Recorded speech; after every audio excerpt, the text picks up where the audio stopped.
बिस्मिल्लाहिर्रहमानिर्रहीम। अस्सलाम वालेकुम माय व्यूअर्स। उम्मीद है कि आप सब खैरियत से होंगे। अल्लाह ताला बरकत दे आपके खानों में और आपके दस्तरखान को हमेशा हरा भरा रखे।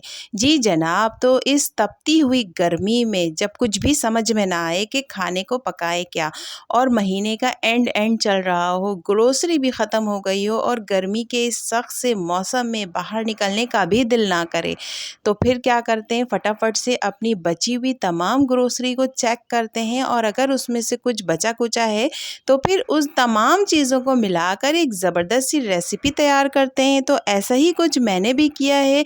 ज़बरदस्त सी रेसिपी तैयार करने के लिए मैंने अपनी ग्रोसरी में चेक किया तो मुझे ये मसूर की काली दाल मुझे नज़र आई, जिसे मलका मसूरी दाल भी कहते हैं। तो मैंने इससे चावल को कंबाइन करके एक ज़बरदस्त सी रेसिपी तैयार की है, जो आप लोगों से मैं शेयर करूँगी। इसके लिए हमें आधा किलो चावल की ज़रूरत होगी और मलका मसूरी दाल, जिसे रेड स्प्लिट लेंटिल्स कहा जाता है, ये मैंने 1 कप लिया है। इसको भी सोक कर लिया है और चावल को भी सोक कर लिया है। 1 कप मैंने ऑयल का लिया है। Ginger garlic paste 2 table spoon. इसके अलावा साबुत मसाले तमाम, जिसमें क्यूमिन सीड 1 टीस्पून, ज़ीरा 1 टीस्पून, छोटी इलायची या ग्रीन कार्डमम 2 अदद, बड़ी इलायची या ब्लैक कार्डमम 1 अदद, बादियान के फूल 2 अदद। इसके अलावा सिनेमन स्टिक 1 है, उसको मैंने तोड़ लिया है। और क्लोव्स या लौंगे मैंने ली हैं 4 अदद। बे लीफ या तेज़ पत्ता ये भी 2 अदद। ये तमाम साबुत मसाले हैं, जिससे इस पुलाव का टेस्ट बहुत ही डिफरेंट और बहुत ही बेहतरीन सा बनने वाला है। वेजिटेबल्स में मैंने 1 अदद अनियन लिया है, इसको छील लिया है मैंने और इसको बारीक बारीक स्लाइस कर लेंगे। टमाटर 2 अदद, इसको भी कट कर लेंगे और बारीक बारीक इसको चॉप कर लेंगे। और इसके अलावा चिकन क्यूब्स लेंगे 2 अदद, ये भी होममेड चिकन क्यूब्स है। इसकी रेसिपी मैंने शेयर की हुई अपने चैनल पे, मैं इसका लिंक डिस्क्रिप्शन बॉक्स में सेंड कर दूँगी, आप ज़रूर देख लीजिएगा। ग्रीन चिली 4 अदद और नमक 2 टीस्पून। क्योंकि मैंने आधा किलो राइस लिया है तो उस लिहाज से नमक 2 टीस्पून काफ़ी है। एक कढ़ाई लेंगे, उसको गरम करेंगे अच्छी तरह से और उसमें ऑयल का ऐड कर देंगे। ऑयल जब अच्छी तरह से गरम हो जाए तो फिर अनियन के स्लाइसेस को हम इसमें शामिल कर देंगे।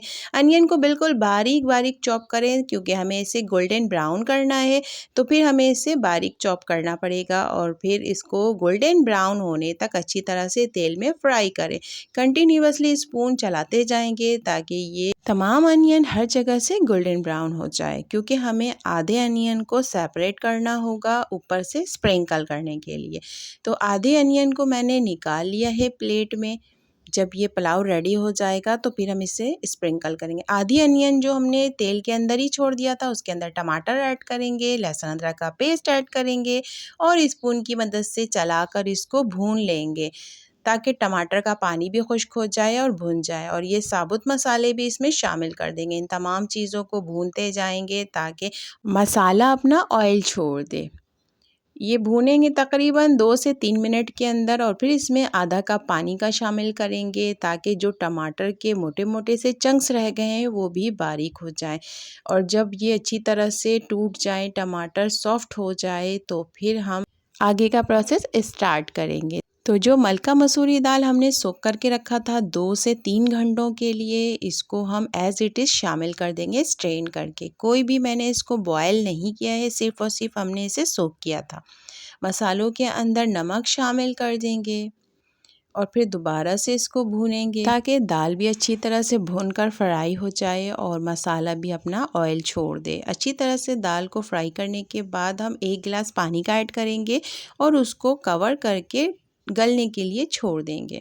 उस वक्त तक कवर करेंगे कि ये दाल अच्छी तरह से गल जाए। तकरीबन 15 से 20 मिनट के लिए हम इसे कवर करके छोड़ देंगे। 15 से 20 मिनट के बाद जब हम इसे चेक करेंगे तो फिर ये दाल अच्छी तरह से गली हुई आपको मिलेगी। मैं आपको ये चेक करके भी दिखाती हूँ। ये देखें, ऑयल भी ऊपर आ चुका है और दाल भी अच्छी तरह से गल गई है। आपको मैं ये तोड़ कर भी दिखा रही हूँ। अब जब दाल गल जाए तो फिर इसमें चिकन क्यूब्स शामिल करेंगे। आप रेडीमेड भी यूज़ कर सकते हैं और होममेड भी आप चेक कर सकते हैं कि किस तरह से ये क्यूब्स बनाकर स्टोर किया गया था। ये क्यूब्स बिल्कुल ताज़े ही हैं और मैंने काफ़ी लंबे अरसे के बाद इसको यूज़ किया है। लेकिन ये क्यूब्स बिल्कुल भी ख़राब नहीं हुए। अब इनमें चावलों को शामिल कर देंगे, जो कि हमने सोक करके रखा था उसको स्ट्रेन कर लिया और फिर चावल शामिल करके भून लेंगे और फिर इसमें अब हम पानी की क्वांटिटी को ध्यान से रखते हुए ऐड करेंगे। जब भी कभी हम पुलाव बनाते हैं तो उसमें पानी की मेजरमेंट बहुत ज़्यादा मैटर करता है। आपको अगर एक बार इसकी मेजरमेंट समझ में आ जाए तो आपके राइस कभी भी ख़राब नहीं होंगे। जितने राइस आपने लिए हैं उसका डबल हम पानी का इस्तेमाल करते हैं। मैंने यहाँ पर 2 गिलास चावल का लिया था तो पानी मैंने 4 गिलास ऐड किया है। अब जब पानी ऐड करने के बाद अच्छी तरह से इसको ड्राई कर लेंगे, हल्का-हल्का सा पानी रह जाएगा तो दम पर रख देंगे राइस को। 10 मिनट के लिए दम पर रखेंगे तो जो हल्का सा पानी बचा था वो पानी अच्छी तरह से ड्राई हो जाएगा और चावल भी दम पर अच्छी तरह से गल जाएंगे। ज़बरदस्त सी चावल ये गल चुके हैं और इसका कलर भी बहुत ही बेहतरीन है। मसूर की दाल के साथ ये राइस जो मैंने रेडी किए हैं ये खाने में भी बहुत टेस्टी है क्योंकि इसमें क्यूब्स भी ऐड किया था। अगर आपके पास क्यूब्स नहीं है तो आप स्किप कर सकते हैं, लेकिन अगर क्यूब्स ऐड करेंगे तो टेस्ट और भी ज़्यादा बेहतरीन हो जाएगा।